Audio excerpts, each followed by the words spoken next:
Welcome back, it's Rich. The brand new teaser trailer for 2025 Superman movies just dropped. Let's take a look at it and I'll share my thoughts with you afterwards.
Crypto.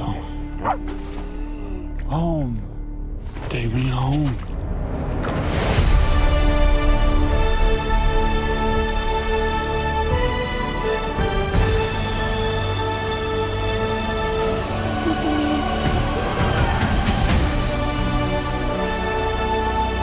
Superman.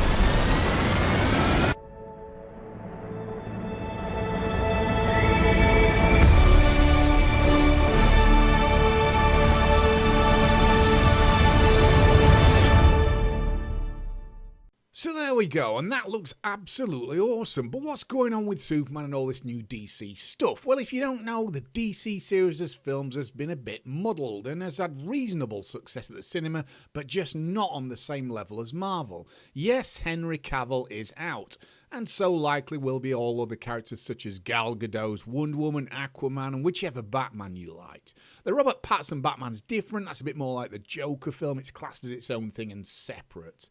But this Superman 2025 movie, with the exception of a new cartoon series called Creature Commandos, is the first new DC movie to start a proper controlled slate of films, headed up by James Gunn, the new head of DC. Now, James Gunn's directing and having every final word in this film, and that was part of his condition of moving to DC from Marvel, where he was best known for making the incredible Guardians of the Galaxy films.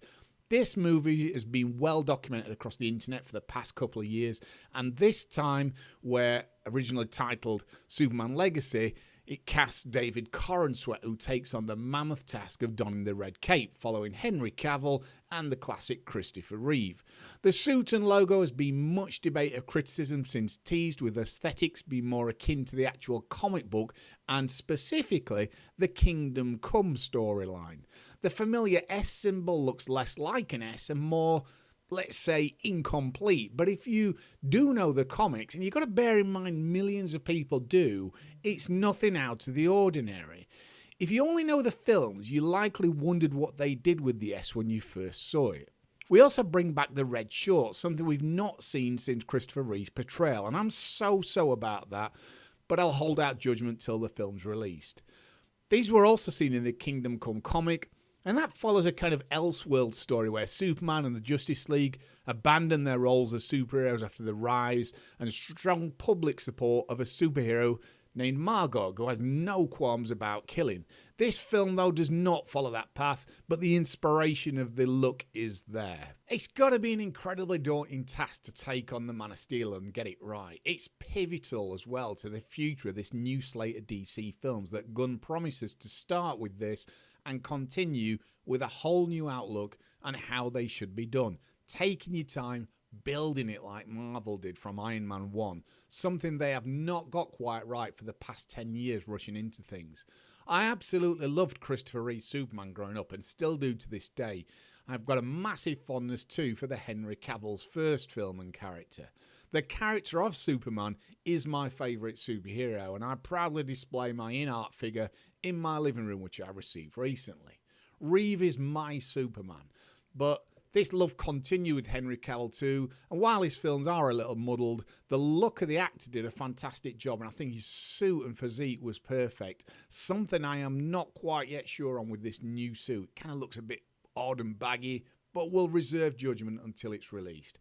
I've always liked some of the obscure finer points about both Reeve and Cavill, particularly in their hands, where Reeve would often be seen with his in-flight fist tilted upwards or tilt to the side, and also many of his classic shots having with a kind of loose open fist. It's a classic kind of look, and I think people miss this, but it adds to that overall look of Christopher Reeve.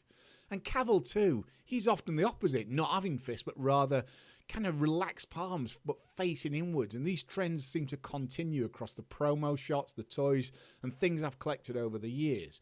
I'm hoping for something like this to stand out with a newcomer, David Corenswet, but we'll see when it comes. The score played throughout is brand new, and I think they've absolutely nailed this from what I've heard so far. It's a true Superman score, mixing the classic Reeve and John Williams theme with the Cavill Hans Zimmer notes, but taking it to a new level. And again, composing this kind of theme would be a tremendous opportunity, but a massive challenge too, as the soundtrack is just as iconic and important as the character himself. Click here though to watch my Superman Best Bits video, but for now, I'll be there at the midnight IMAX screening and get my review afterwards. So in the meantime, keep smiling, peeps.